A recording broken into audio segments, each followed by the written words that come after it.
So this is the church. Um, there's a side entrance, and I'm going through the main entrance.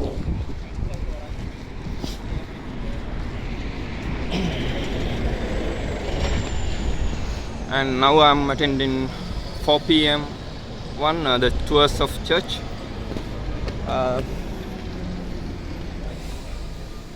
So this is Catholic Church of Holy Name, chaplaincy to the University of Manchester, MMU, and the RNCM. So I'm attending 4 p.m. 4 p.m. Tours of the church.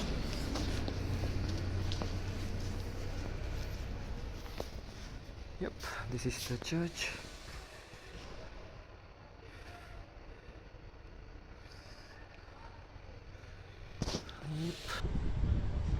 Jesus Christ in Manchester.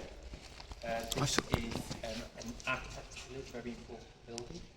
It was constructed between the years 1868 and 1871 to a design by the renowned architect Joseph Hanson. Hanson was a very interesting architect. He didn't limit his work to buildings. Have we all been in a black taxi at some point? Yes. He designed the forerunner of the black taxi, which was called the Hanson cab. Joseph Hanson. So he was a engineer as well as an architect. Also, he didn't limit his work to that. He founded a very famous British journal, architectural journal, called The Builder, which I think is still going today. He was born in 1805, and he started practicing in the 1830s. This church was one of his later buildings. He died 10 years after it was constructed. He was a very, very forward-thinking architect. I want you to look up at the ceiling and tell me what you think the ceiling is constructed of.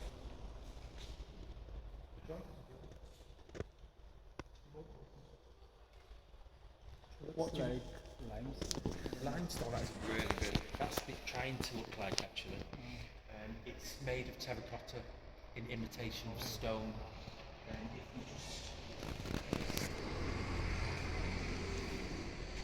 you just look here, we can see a fragment of what the church is made from. It's actually a pot. Mm-hmm. So this was made using cutting technology of 1871, cutting edge industrial technology, using moulds and mass production methods. So to keep the price down, rather than employing expensive, skilled craftsmen, they used factory methods. These could be produced very, very cheaply. They were also much lighter than the stone, so they could go very high up and very wide without putting too much pressure on the supporting columns. If that had been a stone roof, these columns would maybe be 4 times as broad to support the weight. Not just 4 times as broad, 4 times as expensive. So it's a cost-cutting method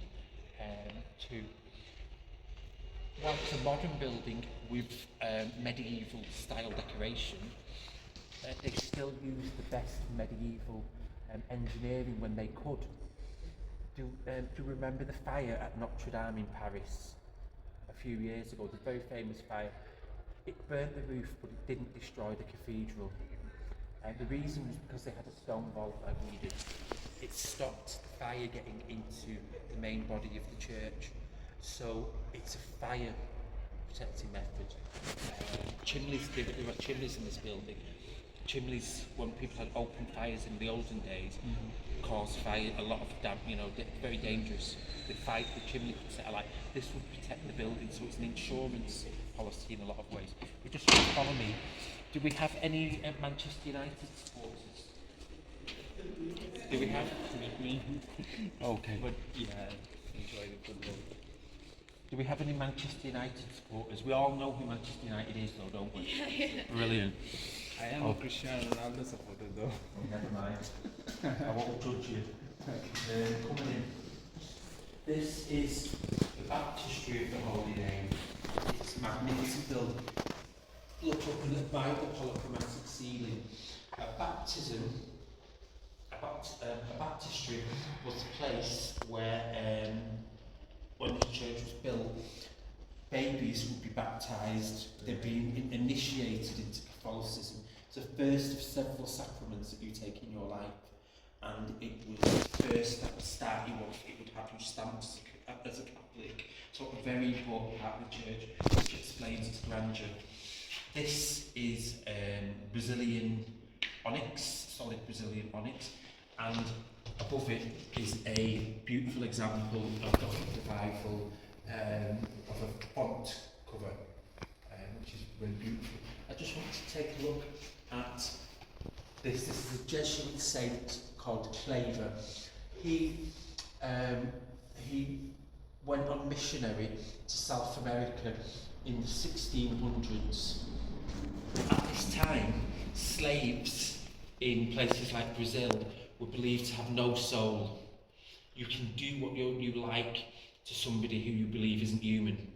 You know what I mean? You can treat them like an animal. And people did. He baptised the slaves. That was the first step in saying to people who own them, these are human beings. So if you mistreat them, there will be a price to pay eventually, because they have a soul. You can't baptise something that doesn't have a soul. So, you know, several hundred years before the emancipation of slaves, this man was at least doing something, you know, which is worth remembering. The Jesuits now even say a very, very bold thing. Oh, I forgot the Manchester United. Manchester United. Okay, will somebody read the name? If you can see it, it's getting dark. Read the name that we can see there. Pray for Rudolph of Trafford. De Trafford. Rudolph de Trafford. These, for about 300 years after the Reformation, it was illegal to be Catholic in England. You could be killed, you could be tortured, you could lose your belongings. Why? Because Henry VIII wanted to marry the lady he wanted to marry. So he divorced himself from the Catholic Church and created the Anglican Church that we have today. It became illegal after that to be a Catholic in the country, and they were persecuted. There was a lot of mistrust. However, the De Traffords stayed true to Catholic faith. They stayed true right the way until it was legalised at the end of the 18th century. Manchester is very unusual. Catholicism, even though it was illegal, never died out in Manchester. Somewhere a mass was always being said. The land that Old Trafford is built on was the land owned by the Trafford family. So there is a direct link between English Catholicism and the football team, you know, which is interesting. And this church, in a way, is a reminder that Catholicism never died. It's the focus on this church is English Catholicism rather than Latin or Irish Catholicism.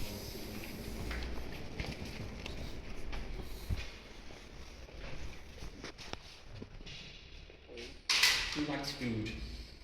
I like food. I do. We all like to eat well, and we all like to eat safely. We want our food to be fresh.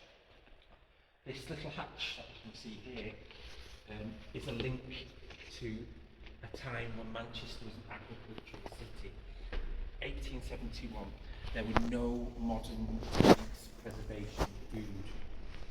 So on Sunday, the farmers would drive their cattle, pigs, sheep into the centre of Manchester to be slaughtered at the markets alive.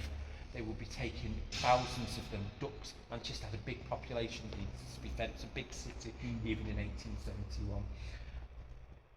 Most of the drovers worked on a Sunday because the markets were in the week. So it was a working day for them. The church was worried about their soul. It was worried about them working on the Sabbath.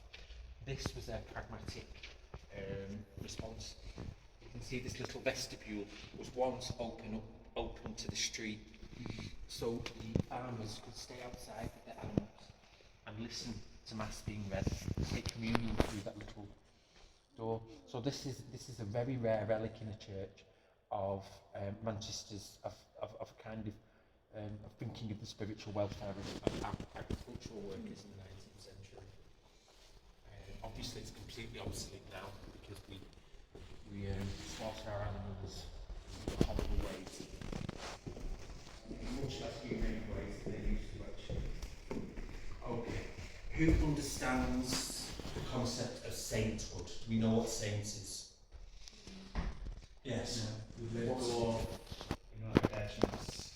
Yes, in a way.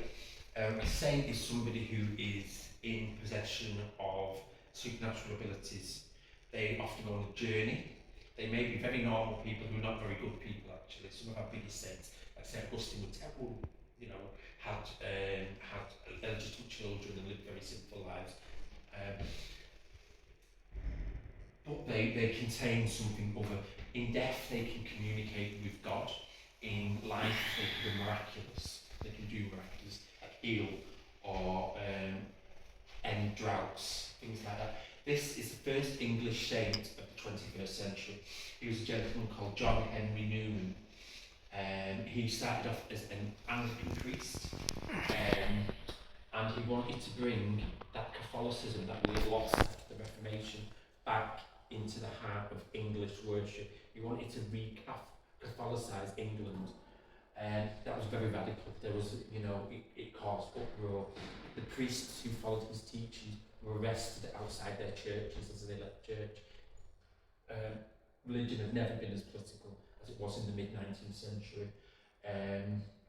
He eventually converted to Catholicism, which is why he's here, and founded a movement called the Oratorians, which was founded in Birmingham, and that's where the main church is. We're lucky to have his relic here. That's a part of his body. We believe that contains some of the essence that made him who he was, and so we can use it as a focus of our veneration. We don't worship anything other than God within Catholicism. What we do have is we are a very pictorial religion, so we use imageries and objects as a means of focusing and veneration. Anybody who says we worship statues is mistaken. Okay. So, in the 19th century, this was a single chapel. We have 3 chapels now, and when it was built, it was a single chapel that ran the length. That's one room. It's called the Strada Chapel.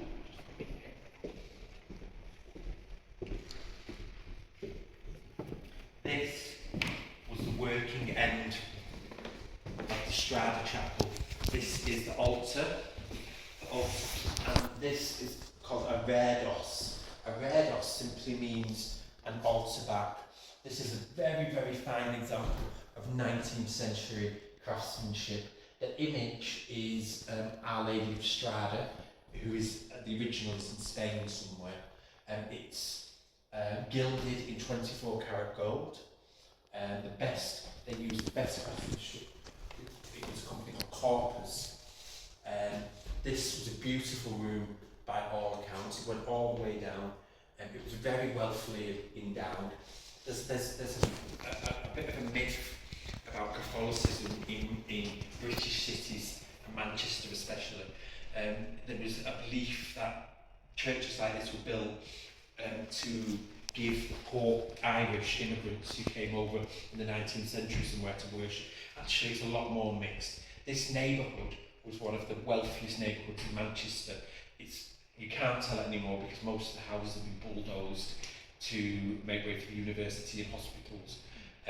But people such as Elizabeth Gaskell lived in the neighbourhood. She was a famous author in the 19th century, she defended Dickens.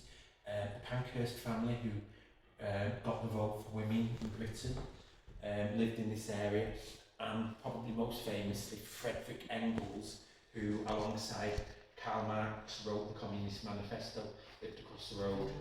He was a wealthy, in his day job, was a wealthy textile merchant. His family were German textile merchants.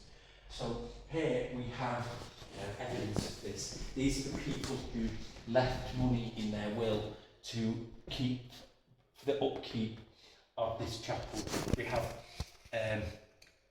We have people like Henrietta, Duchess of Newcastle. The Duke and Duchess of Newcastle lived in Staffordshire, and they were filthy rich due to the coal that was under their land. We've got Lady Anne de Trafford. We met the de Traffords down there, and I want you to remember this name, John Pilkington. The Pilkingtons were industrialists, and they owned a factory that made glass and ceramics, very, very famous company in its day. And they wanted to be remembered as the people who funded this chapel. I particularly like the skylights, which are quite sweet. You know, that the daylight. And the gold is inside. Gold. Is inside the picture, or? Yeah, it's all gold. Very, very. This is gold. Oh, please don't touch it. It's very fragile. But it is a very, very thin layer of pure gold, and it's not just beautiful actually. It acts as a preservative. This is gold. So aristocrats in certain mansions, if you go to Chatsworth, they didn't paint their windows white. They gilded them. You know, the parts, the wooden parts of their windows, like they gilded them because it would last longer than paint. Gold lasts longer than paint. This is gold painted, 24 carats. So we're moving now. This is part of the church that is normally completely out of bounds. We're going to pass into the first chapter, 5 consecutive chapters. I just wanted to take a second to have a look at the encaustic tile floor. When these tiles were made by Minton is a Staffordshire company that a very famous producer of artistic pottery. They were the best makers. If you go to the Capitol building in Washington, you will find these tiles, English tiles in there. They also, if you go to New York, there is a Bathsheba fountain in the centre of Central Park, has these tiles. So they were the best. During their manufacture, they look like a loaf of bread that has the same pattern that goes all the way through, and you just cut off a slice, like a loaf of bread. So you get so the pattern runs all the way through. So they're very hard wearing. Anyway, this is the Holy Souls Chapel. Is anyone here familiar with the concept of chantry? Right, chantry was a medieval belief that you could have somebody say prayers. Actually, it's not. We believe that you can say prayers for the dead, which helps them. But the difference between normal prayers for the dead and what the kings believed, so you could pay people to say prayers for you, which is different than you saying prayers for your loved ones. And obviously, kings in medieval periods were not necessarily good people.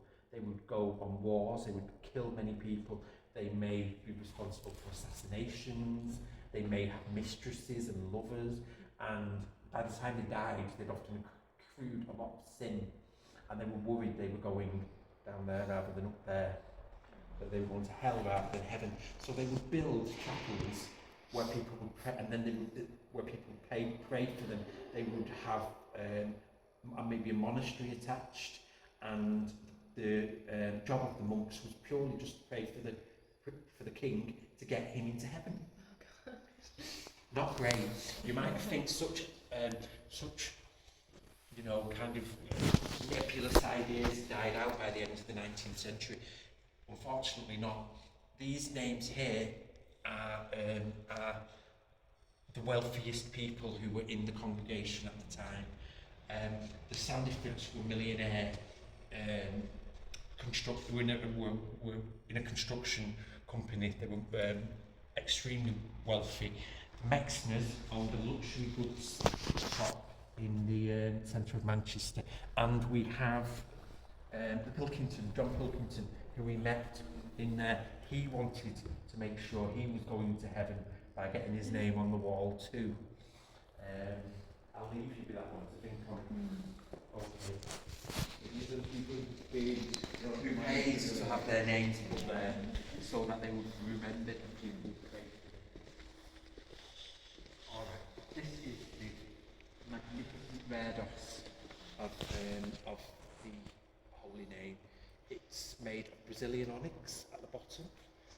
That is a carving of the Last Supper after Leonardo da Vinci, I think.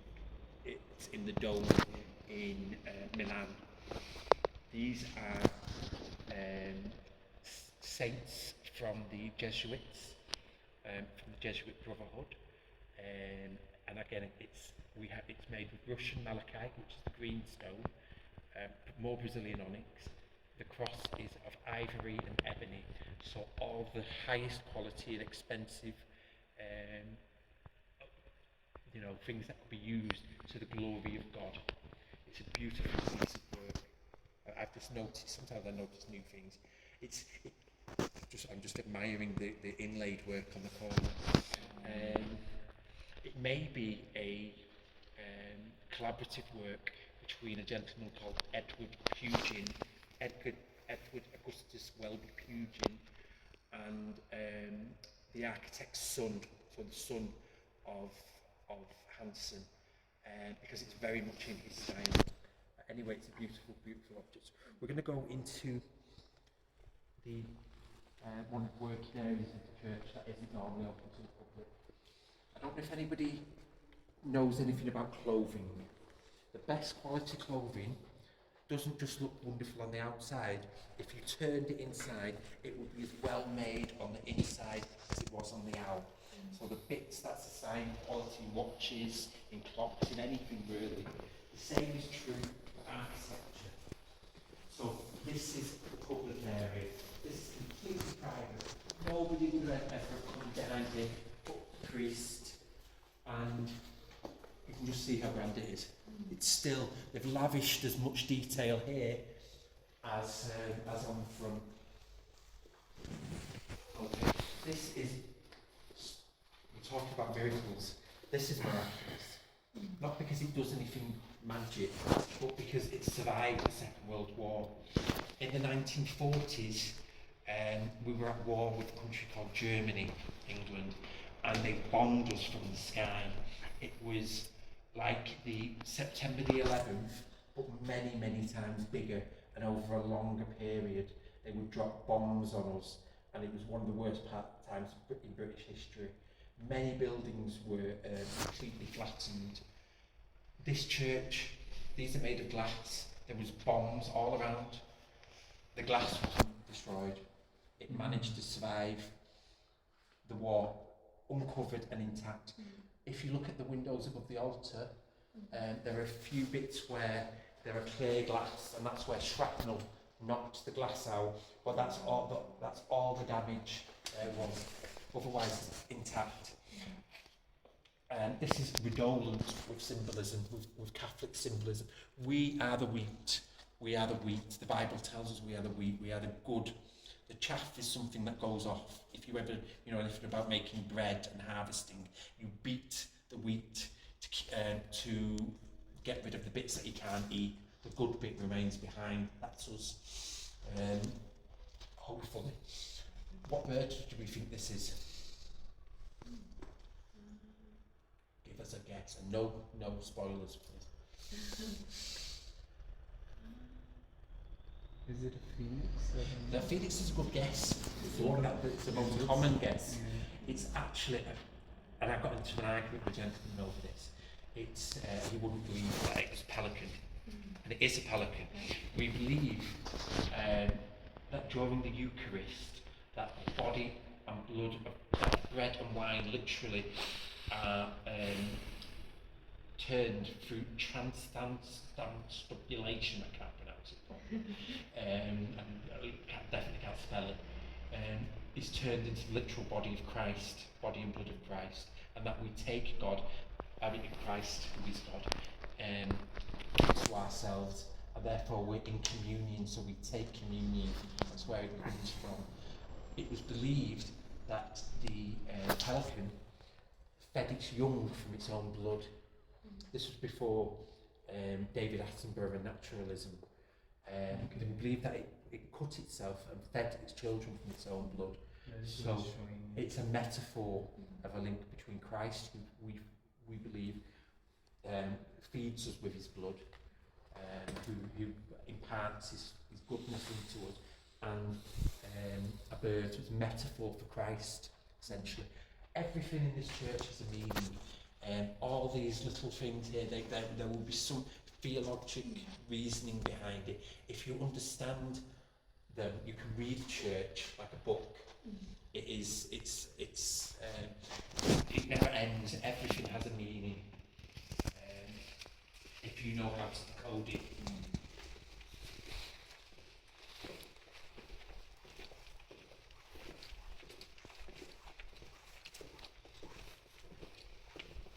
We're leaving the sanctuary and we're going to just take a pause.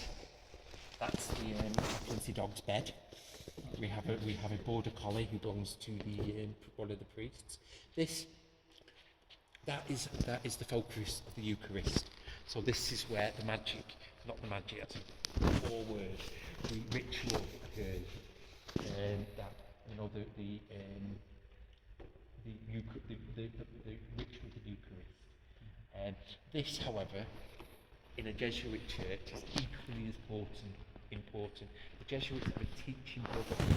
They have a heavy emphasis on education. They often work in universities and schools, and we have some of the leading academics, some of the leading academics in the country working at the chaplaincy and giving mass here. So the second focus is the pulpit.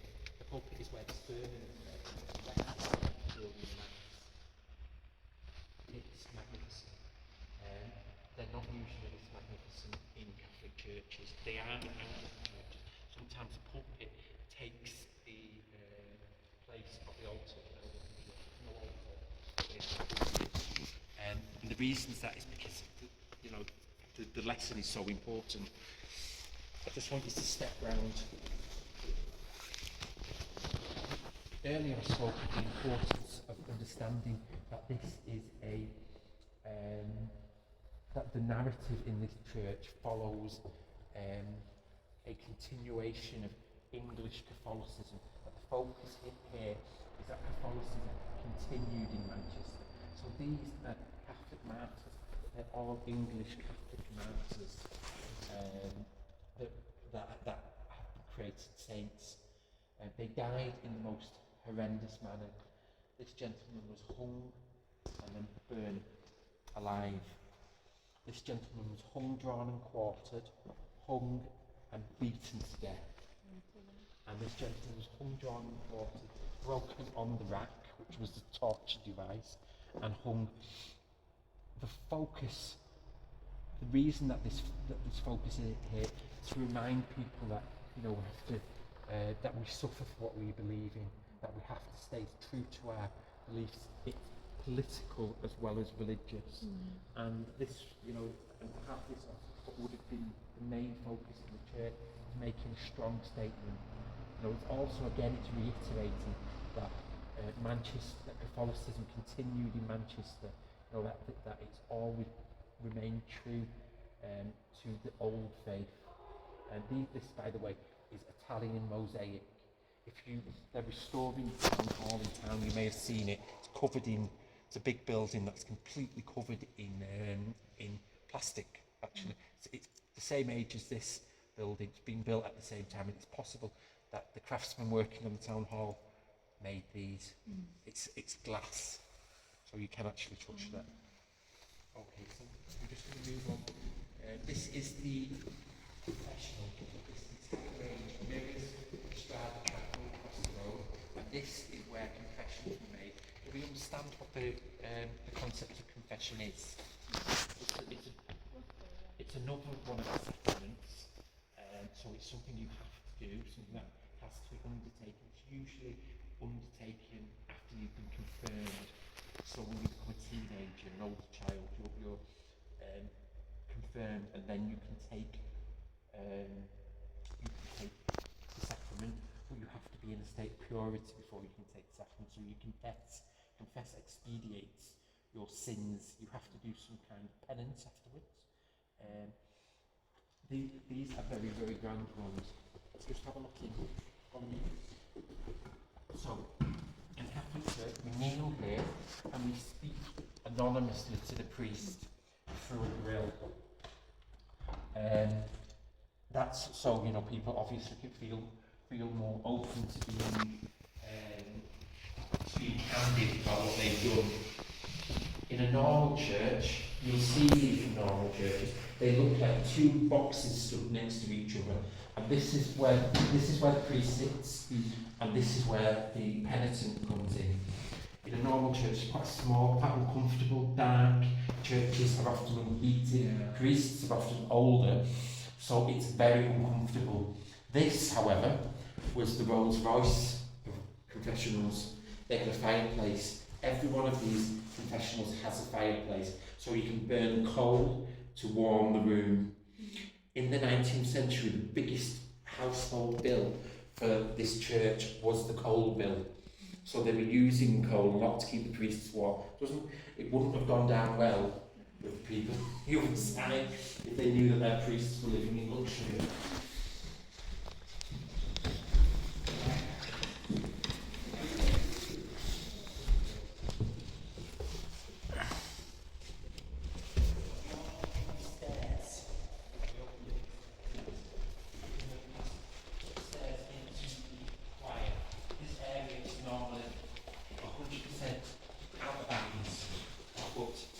Today we are open so you can go upstairs.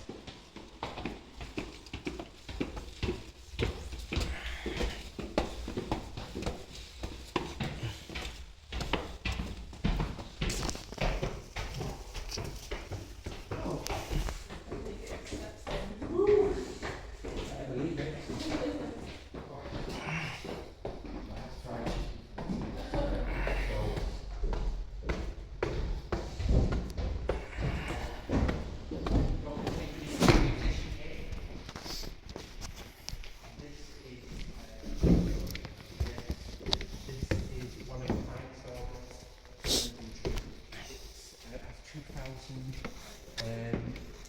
It has 2,000 press. It's used every Sunday. It was used today magnificently. They had it on full pelt. You could barely hear yourself think. It is absolutely, and we had the big choir space where the choir stands. It's a William Hill organ. It's the same age as the church, so it's 150 years old here. It has been played by some very, very famous people. One gentleman who was the organist here for 10 years at the end of the 19th century was a gentleman called Leslie Stewart. Leslie Stewart was a music hall in Pesaro. Music hall was a type of working class entertainment before television, when there were small music hall theatres dotted about cities where people could go and watch light comedy. There was music, there was magic performances, singers, and plays, and it was aimed at a working class, accessible audience. He made a lot of money, Leslie Stewart, and went to America where he made a fortune. Unfortunately, he liked gambling, and blew all his fortune on the horses. William Hill, same name, is a famous chain of bookies in England, so it was in the stars that he was losing his money. Just have a look. The best view in central Manchester, I like to think. We're a very flat city, so we will not see many views. Certainly the best view that we have. There are 5 altars that you can see directly ahead. 1, 2, 3, 4, 5. On high days and holidays, there used to be a mass said consecutively on every altar. It would be said in Latin, with the priest would have his back to you, and there would be incense and bells, and it's very different to how we believe now, how we worship nowadays. very, very different. There could be, I think, about as much as 1,500 people in the congregation. We can squeeze in 1,000 now a day, but these pews that we can see used to go right to the ends, so we could house a lot more people. It lost it, as I said earlier, this area was heavily populated once. After the slum clearances, this church lost its congregation, basically. The parish church is now up the road in All Saints, much smaller. It's a very, very interesting modern architectural church from the 1960s. I've written about it. I am a journalist I'm a historian in my day job. So do go up and see St Augustine's. But anyway, this place lost its congregation and only regained it when it became the university chapel. It's a chapel for the Catholics and the university. You know what I mean? Very, very grand. But it is just here for students. I was a student here. Alright, I'm going to start now.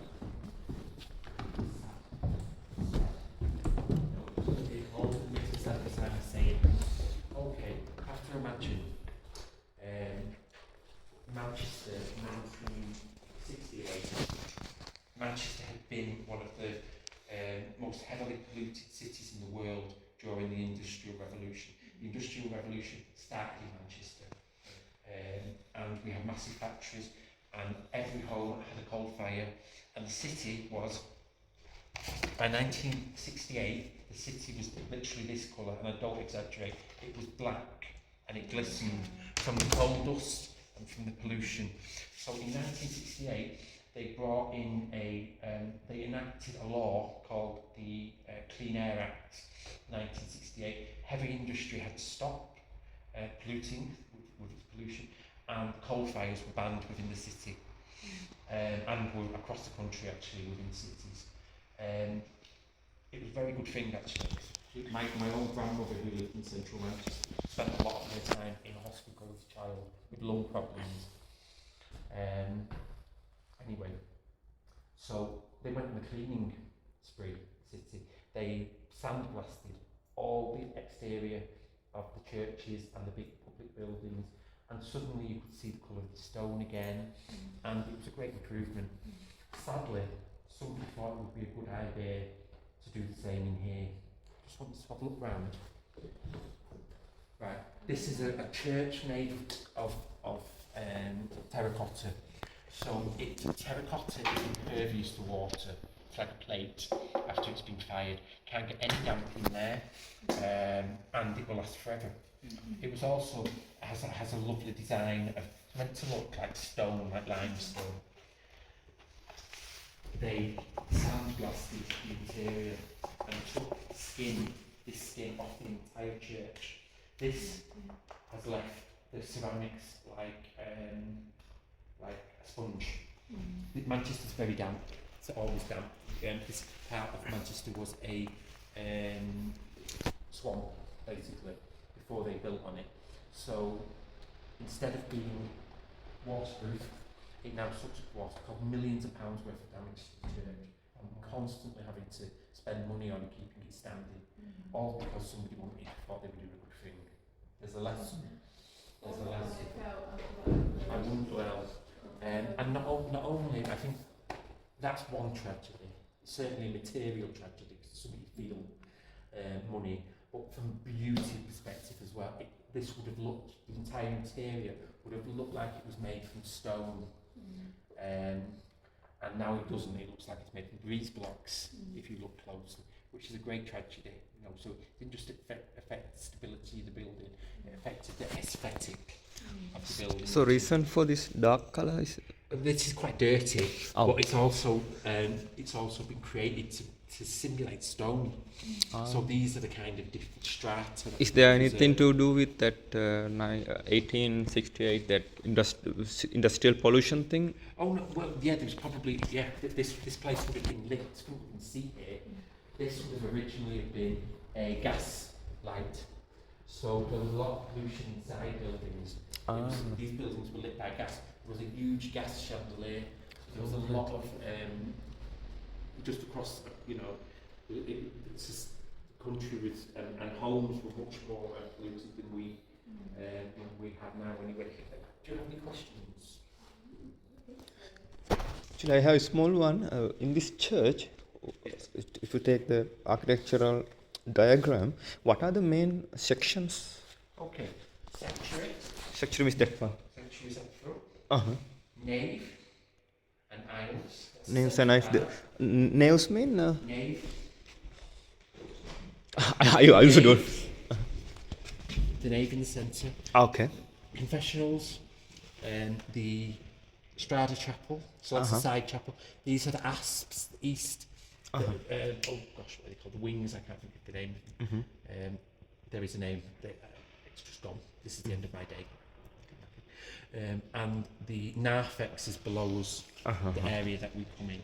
Right. Yes. This is the main one. So, yeah, there are definite sections. And you can get a good look at how the construction ceiling.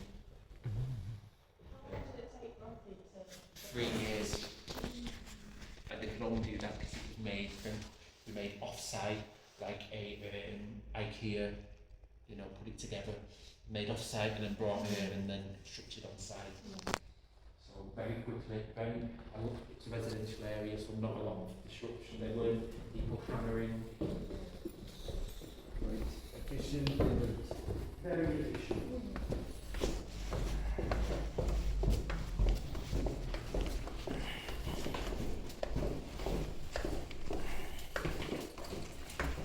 Have a walk around for the last 20 minutes that we're open, take some photographs.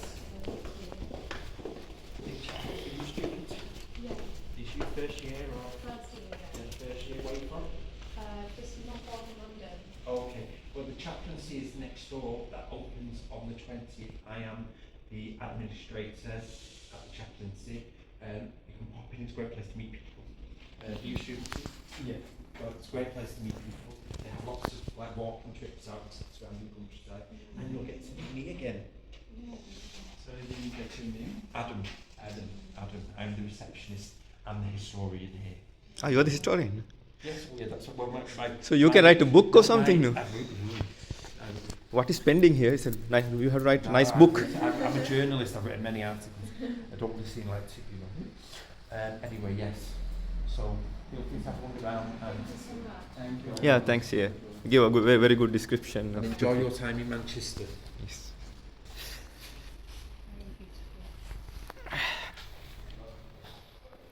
Yeah, this is side view and this is from the center and zooming in.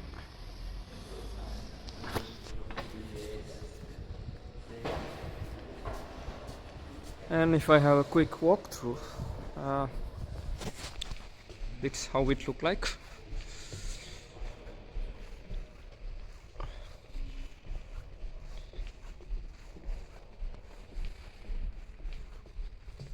And there are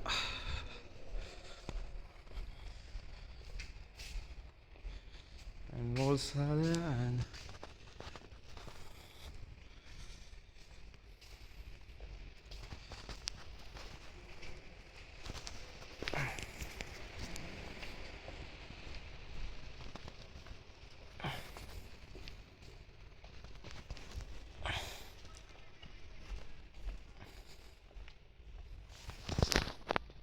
the center.